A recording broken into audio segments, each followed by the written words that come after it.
দেখেন, যদি আপনি সুস্থ স্বাভাবিক মানুষ হন, আমরা রাত্রেবেলা ঘুমাতে পারবেন না। আমার কানে এখনো বাজে যে কারো পানি লাগবে, কত পানি আসছে এখন, কারো পানি লাগবে। তো এটা যতদিন মাথায় থাকবে ততদিন পর্যন্ত আমরা শান্তিতে ঘুমাতে পারবো না। এবং এটা দেশের একজন নাগরিক হিসাবে আমরা তো সারা জীবন মানুষের জন্যই কাজ করেছি। আমরা যারা এন্টারটেনমেন্ট ইন্ডাস্ট্রিতে কাজ করি, আমরা কার জন্য কাজ করি? কোনো ইন্ডিভিজুয়ালকে দেখানোর জন্য কাজ করি না, আমরা দেশের মানুষের জন্য কাজ করি। তো আজকে তাদের যে ছাত্ররা, যারা ইয়াংরা, যারা হচ্ছে আমাদের মেইন অডিয়েন্স, যাদের আমাদেরকে প্রয়োজন, আমরা যদি তাদের সাথে না দাঁড়াতে পারি তাহলে আসলে কেন কাজ করলাম? এর থেকে কাজ না করা ভালো, অন্য কোনো কিছু করা বেটার। এবং এই বাচ্চাগুলো কোনো অনৈতিক দাবি রাখে নাই যে তাদেরকে এভাবে করে প্রাণ হারাইতে হবে। এক একজন বাবা মার আহাজারি, এটা যার যায় সে বুঝে ভাই। সো এটা আমি জানি না আসলে এখানে কতটুকু আসলে এখানে ঢেকে ঢেকে বলা পসিবল। আমি কোনো ঢেকে কোনো কথা বলতে চাচ্ছি না আসলে। আর এটা এর বিচার যতদিন পর্যন্ত না হবে ততদিন পর্যন্ত বাংলাদেশের কোনো মানুষ শান্তি পাবে না। না, আমিও তো অনেকেই অনেক কিছু বলতে পারি, হ্যাঁ, কিন্তু ব্যাপার হচ্ছে সেগুলো তো সিদ্ধ হতে হবে, এগুলো তো প্রমাণিত হওয়ার ব্যাপার। বলতে পারি না আমরা, মানে কোনো প্রমাণিত সূত্র আমার হাতে না।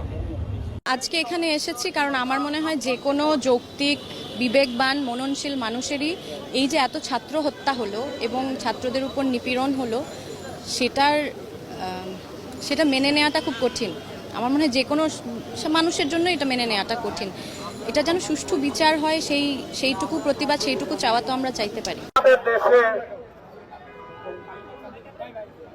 যে অবস্থা বর্তমানে সৃষ্টি হয়েছে তাতে আমরা আসলে ঘরে বসে থাকার মতো অবস্থায় নাই। আমরা শান্তি চাই, আমরা রক্ত দেখতে চাই না।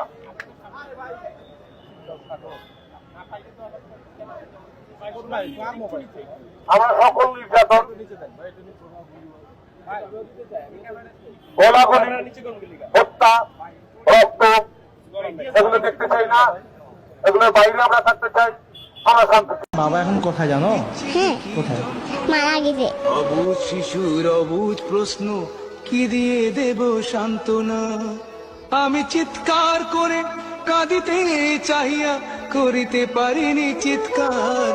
আমি চিৎকার করে কাঁদিতে চাহিয়া করিতে পারিনি চিৎকার।